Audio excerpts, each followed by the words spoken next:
السلام علیک یا ولی اللہ،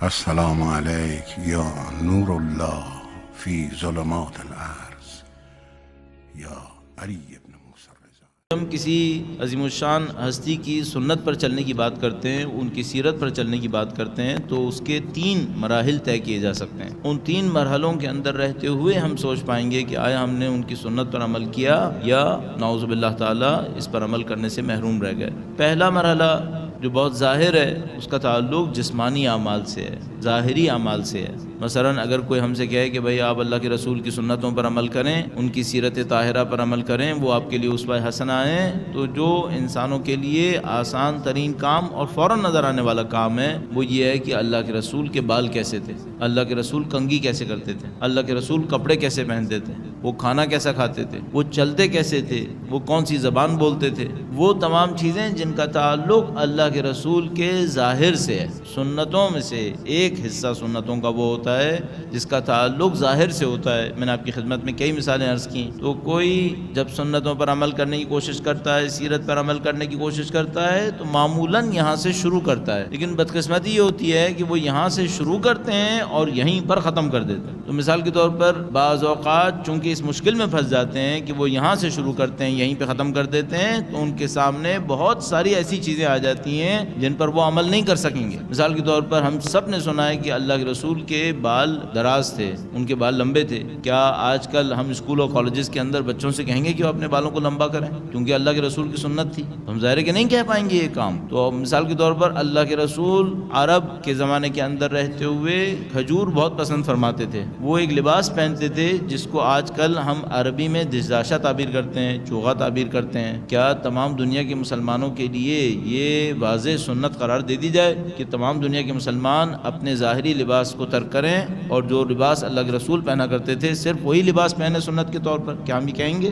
تو ہم یہ کہہ سکتے ہیں کہ اگر کوئی پہنے تو اس نے صحیح کام کیا ہے، اچھا کام کیا ہے، لیکن ہم یہ نہیں کہہ سکتے کہ باقی سب کے لیے مثال کے طور پر قمیص شلوار پہننا مکروہ ہو گیا کیونکہ وہ سنت ہے اور ترک سنت مکروہ ہے، تو قمیص شلوار پہننا مکروہ ہو گیا۔ یا مثال کے طور پر ہم یہ کہیں کہ اللہ کے رسول چونکہ عربی زبان بولتے تھے لہذا عربی زبان بولنا مستحب ہے اور باقی زبان بولنا مکروہ ہو گیا، مثلا انگلش، اردو اور کوئی اور زبان بولنا، فارسی زبان بولنا، یہ سب مکروہ ہو گیا چونکہ اللہ کے رسول عربی زبان بولا کرتے تھے۔ یہ ظاہر کا ایک حصہ ہوتا ہے سنت کا، اچھا ہوتا ہے، مفید ہوتا ہے، اور اس میں بہت ساری چیزیں ہوتی ہیں جو ہماری فلاح کے لیے ہوتی ہیں، بھلائی کے لیے ہوتی ہیں، لیکن سنت اس کے اندر محدود نہیں ہوتی۔ ہمیں سنت کو اس سے زیادہ وسیع مرحلے کے اندر دیکھنا ہوتا ہے، اس سے زیادہ بڑے پیرائے کے اندر دیکھنا ہوتا ہے۔ مثال کے طور پر فرض فرمائیں کوئی اللہ کے رسول کے پاس ملنے کے لیے آیا اور اللہ کے رسول نے دہی کا پیالہ اس کے سامنے رکھ دیا، تو کیا ہم سنت بنائیں کہ جب بھی کوئی مہمان ہمارے گھر میں آئے گا تو ہم پہلے دہی کا پیالہ رکھیں گے اس کے سامنے چونکہ اللہ کے رسول نے سنت میں رکھا تھا؟ نہیں، ہمیں دیکھنا ہوگا شاید اس وقت وہی دہی کا پیالہ اس وقت موجود تھا، اگر کوئی اور چیز موجود ہوتی اللہ کے رسول کو اور چیز رکھ دیتے، تو ہم یہ قرار نہیں دے سکتے۔ تو ہمیں ظاہر سے نکل کر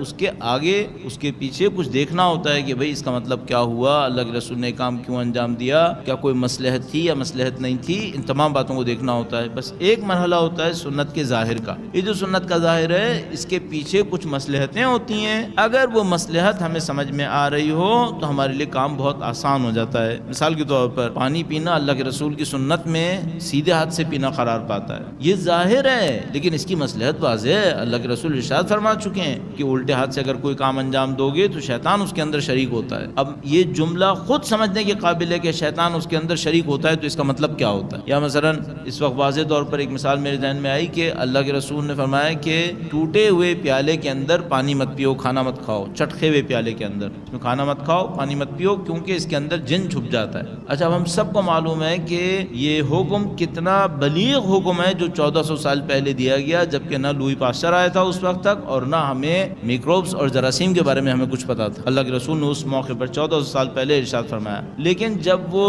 جرمز کو اور بیکٹیریاز کو بیان کرنے لگے تو انہوں نے عربی کی ایک اصطلاح استعمال کی جس کا مطلب ہوتا ہے چھپی ہوئی چیز۔ جن کا مطلب ہوتا ہے جو نظر سے نہ آئے، چھپ جائے. تو انہوں نے فرمایا اس کے اندر جن ہوتا ہے. جن کا مطلب وہ نہیں لے سکتے وہ مخلوق کے جو انسانوں کے مقابلے میں ہوتی ہے، بلکہ جن کا مطلب ہر وہ مخلوق کے جو چھپی ہوئی چیز ہوتی ہے، ہر وہ چیز جو چھپی ہوئی ہوتی ہے. تو اس ظاہر کے پیچھے بہت کچھ موجود ہوتا ہے. یہ سنت کا ایک حصہ ہوتا ہے. اس سنت کے پیچھے جو دوسرا حصہ ہوتا ہے، دوسرا مرحلہ کہہ سکتے ہیں آپ اس کو ہم اخلاقیات تعبیر کرتے ہیں. اللہ کے رسول کی ایک سنت ظاہر میں ہے، بی بی کے عظیم الشان شخصیت کی ایک سنت ظاہر میں ہے. اس ظاہر کے پیچھے ایک اخلاقیات چھپی ہوئی ہے. وہ اخلاقیات کبھی ظاہر میں نظر آتی ہے، کبھی ظاہر میں نظر بھی نہیں آتی، لیکن روح اس کی سمجھ میں آ جاتی ہے. مثال کے طور پر بہت خوبصورت ایک قول ہے، وہ یہ کہ بی بی نے ارشاد فرمایا کہ حیا عورت کا زیور ہے. زیور کا تعلق ظاہر سے ہے، زیور کا تعلق انسان کو خوبصورت دکھانے سے ہے، لیکن بی بی نے اس ظاہری عمل کے پیچھے بھی ایک اخلاق کو بیان فرما دیا. فرمایا کہ اگر تم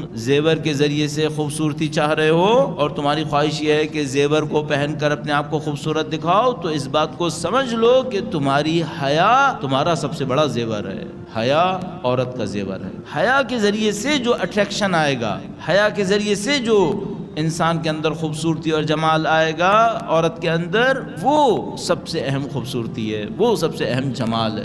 تو بی بی نے ایک ظاہر کو ایک اخلاق سے جوڑ دیا اور اس اخلاق کے اوپر ہماری توجہ دلوائی. تو مثال کے طور پر اگر بی بی کی سنت طاہرہ کے اوپر کوئی عمل کرے اور اس طرح پردہ کرنا چاہے جس طرح بی بی نے پردہ کیا، تو اس کے لیے ایک اور حکم آئے گا پیچھے سے. اور وہ کیا آئے گا؟ وہ یہ کہ صرف پردے کے ظاہر پہ عمل نہ کرے، بی بی کے اخلاقیات پہ بھی عمل کرے. یعنی ہم اور آپ اچھی طرح اس معاشرے کے اندر اس وقت سمجھ رہے ہیں، تمام تر دین کی تبلیغ کے باوجود، تمام تر دین کے بیان ہونے کے باوجود، وہ یہ کہ عین ممکن ہے، میں اس کو قانون کے طور پہ نہیں کہہ رہا، صرف امکان کے طور پہ کہہ رہا ہوں، عین ممکن ہے کہ کوئی عورت با پردہ ہو لیکن حیا نہ ہو، اور عین ممکن ہے کہ کوئی عورت ظاہر میں اپنی غفلت، جہالت، نادانی کی وجہ سے بے پردہ ہو لیکن با حیا ہو.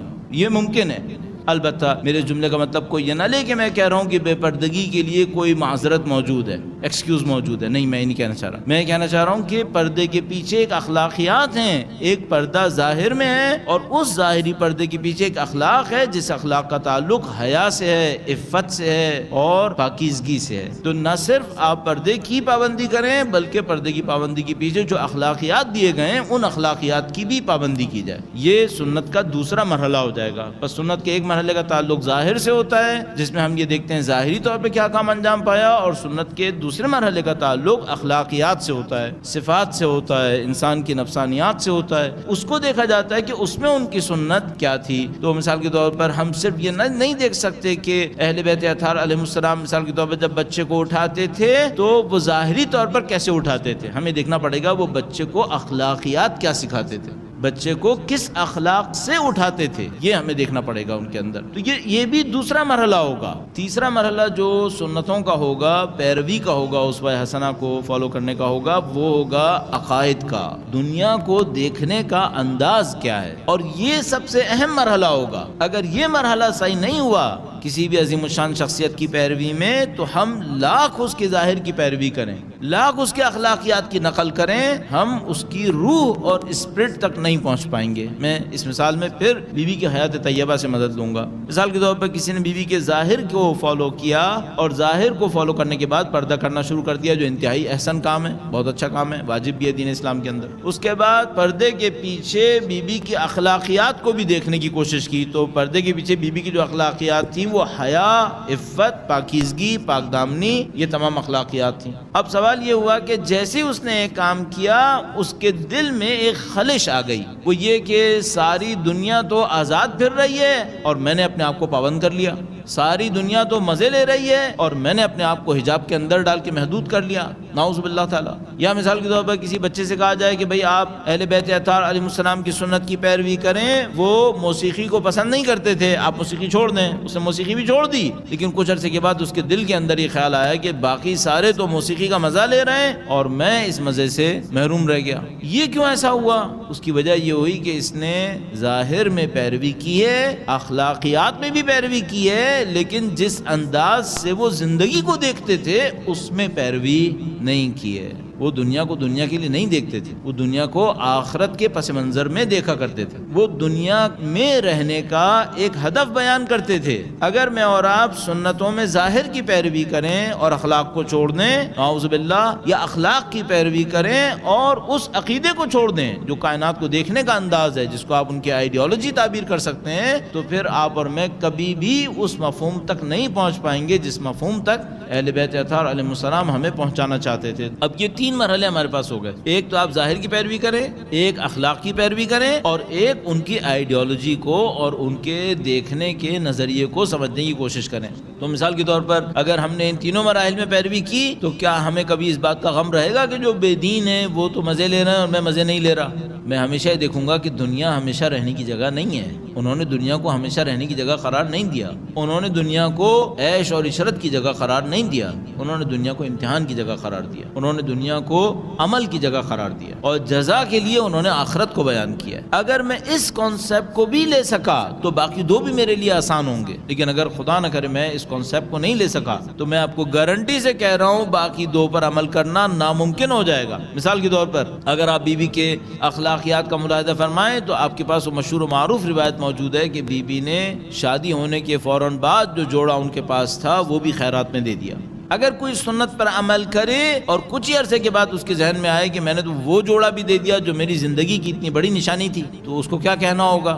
اس کو مجھے کہنا پڑے گا کہ تم نے اخلاق تک آنے کی جرت کی لیکن عقیدے تک آنے کی جرت نہیں کی ہے۔ انہوں نے دنیا کو رہنے کی جگہ نہیں سمجھا ہے، انہوں نے کبھی بھی دنیا کو آخرت پہ ترجیح نہیں دی ہے، انہوں نے دنیا و ما فیہا، جو کچھ دنیا کے اندر ہے اس سب کو اپنے نزدیک مچھر کے پر کے برابر بھی اہمیت نہیں دی ہے۔ یہ اللہ کے نبی کا فرمان ہے، فرمایا دنیا و ما فیہا، دنیا اور جو کچھ اس کے اندر ہے اس کی حیثیت مچھر کے پر کے برابر بھی ہوتی تو خدا کافروں کو نہ دیتا، خدا اپنے انکار کرنے والوں کو نہ دیتا۔ جب تک ہم ان کی زندگی کے اس پہلو تک نہیں پہنچیں گے ہم اس باریکی تک نہیں پہنچ پائیں گے۔ اور یہ جو میں اور آپ اپنے معاشرے کے اندر دیکھ رہے ہیں الحمدللہ رب العالمین، ہم نے کچھ ظاہری چیزوں میں ان کی پیروی شروع کر لی ہے، کسی حد تک اخلاقیات میں بھی ان کی طرف بڑھنے کی کوشش کر رہے ہیں، اور ہم میں اور جو دوسری قوموں کے اندر فرق رہے گا جنہوں نے اس معاملے کے اندر زیادہ بڑی کامیابیاں حاصل کی ہیں، وہ یہ ہے کہ انہوں نے زندگی کے مفہوم کو بھی اہل بیت اطہار علیہ السلام سے لیا ہے۔ الحمدللہ رب العالمین، ہمارے معاشرے کے اندر بھی کچھ خاندان ایسے ہیں، کچھ شخصیات ایسی ہیں، چاہے وہ گمنام ہی کیوں نہ ہو، جنہوں نے اس مفہوم کو سمجھ لیا۔ جب کوئی اس مفہوم کو سمجھ لیتا ہے تو ان کی شہادت کے نظریے کو فوراً سمجھ جاتا ہے، وہ کیوں شہادت کا مطالبہ کر رہے تھے، وہ کیوں شہادت کے لیے بےتاب تھے، وہ کیوں پروردگار عالم کے حضور قتلا فی سبیلک فوفق لنا، اے خدایا اپنی راہ میں دی جانے والی زندگی کی اور شہادت کی توفیق ہمیں نصیب فرما۔ وہ کیوں اس بات کا مطالبہ کر رہے تھے؟ کیونکہ ان کی آئیڈیالوجی یہ تھی، ان کا دنیا کو دیکھنے کا انداز یہ تھا۔ اور یہ میں نے آپ کی خدمت میں عرض کیا کہ اگر ہم اس آئیڈیالوجی تک نہیں پہنچ پائے نعوذ باللہ تعالیٰ کسی بھی وجہ سے، تو ہم باقی دو میں بھی کامیابی حاصل نہیں کر پائیں۔